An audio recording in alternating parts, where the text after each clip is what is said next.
Agora você ouve uma palavra de vida com o pastor Érico Rodolfo Bussinger.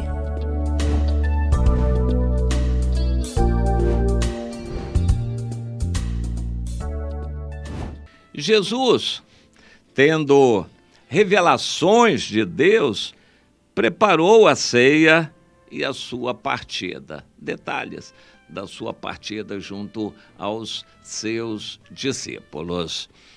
Jesus tinha revelações de Deus, mas ele era consciente e tomava decisões baseadas na sua convicção. Hoje, Deus quer que tenhamos revelações. Paulo, em Efésios, diz que ele se colocava de joelhos e orava para que os filhos na fé tivessem espírito de revelação. Revelação.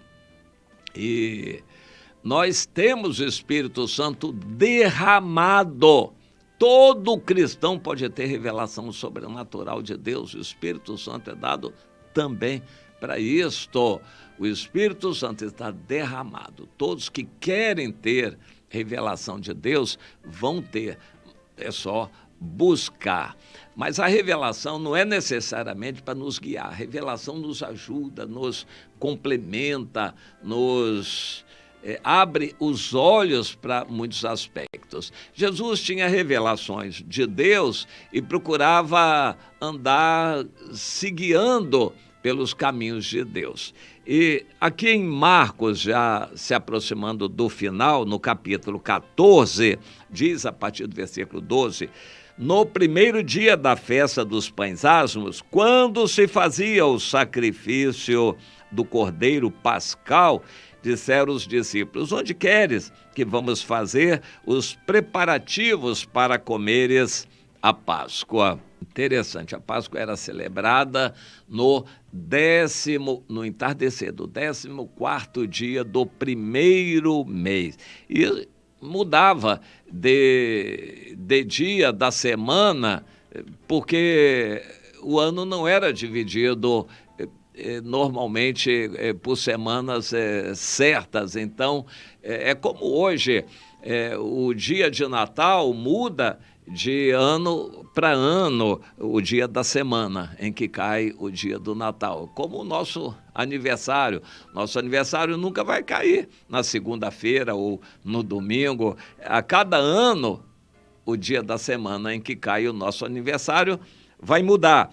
E assim, naquele ano, segundo a tradição, aconteceu na quinta-feira. E eles faziam a preparação do cordeiro pascal e o cordeiro da Páscoa, e ali começava também os 7 dias dos pães asmos. Eles não podiam comer pão com fermento. Eu tenho minhas dúvidas se realmente naquela época eles matavam cordeiro.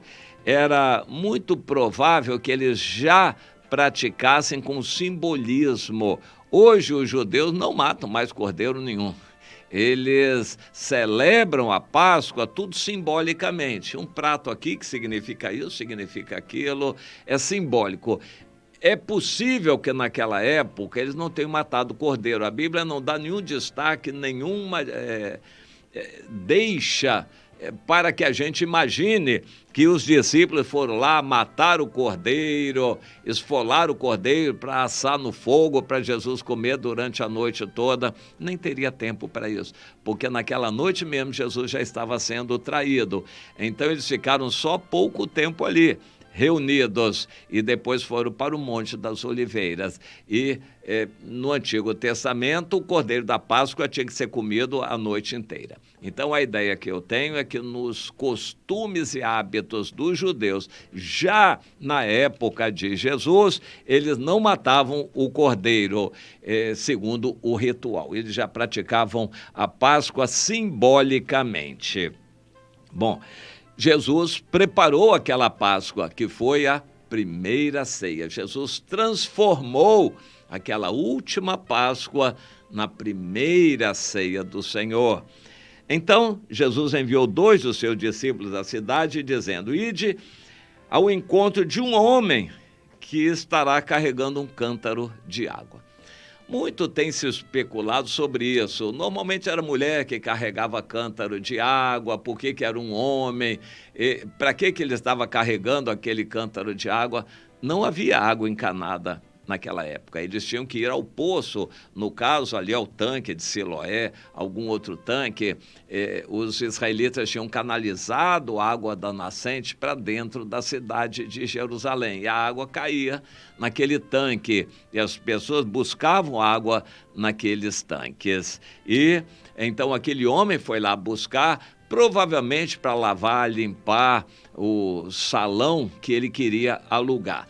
Ou era da família tradição, grande parte dos estudiosos crê na tradição que diz que aquele cenáculo onde Jesus celebrou a última Páscoa e inaugurou a ceia do Senhor era de propriedade da família do João Marcos. Mas há possibilidade também que fosse de outro homem e, por revelação de Deus, Jesus viu que aquele homem estaria carregando um cântaro e o identificou. E eles conseguiram com facilidade, porque provavelmente ele tinha um cenáculo para alugar. Na época de festa, vinham multidões de estrangeiros de muitos lugares para Jerusalém. Eles queriam se hospedar, se alojar em algum lugar. Então, eles procuravam ali um lugar para alugar. Provavelmente, Jesus deu essa orientação para os discípulos não ficarem perdendo tempo, já que Jesus não tinha propriedade nenhuma, nem aparentemente discípulo seu, em Jerusalém. Eles não tinham propriedades em Jerusalém, eram estrangeiros em Jerusalém. E ali, então, Jesus deu essa orientação, certamente eles levaram o dinheiro para procurar aquele homem que estaria carregando um cântaro de água. Provavelmente Deus já estava trabalhando no coração daquele homem também. Então vocês digam ao dono da casa onde ele entrar. Então o homem que carregava o cântaro de água não era o dono da casa. Onde é o meu aposento, no qual hei de comer a Páscoa com os meus discípulos? Os mensageiros, supostamente João e Pedro, foram levando a mensagem de Jesus. O mestre quer alugar essa casa, o mestre quer preparar a ceia. Onde é o local? E ele, então, ele vai gostar da ideia, ele vos mostrará um espaçoso cenáculo mobiliado e pronto, ali fazei os preparativos. Bom, o homem carregando o cântaro iria àquela casa, provavelmente a água seria usada para limpeza, preparação do local. E o dono da casa pode ser que já conhecesse a Jesus ou tivesse temor a Deus, ou então fosse só por aluguel mesmo. De qualquer forma, foi dessa maneira que Jesus, tendo revelações de Deus, orientou para prepararem da melhor maneira aquele local onde ele estaria a sós com os discípulos. Não seria fácil. Jesus andava cercado por multidões. No mínimo, muitas mulheres, a Maria estava com ele ali em Jerusalém e muitas outras mulheres. Mas por que Jesus quis ficar a sós com os discípulos homens?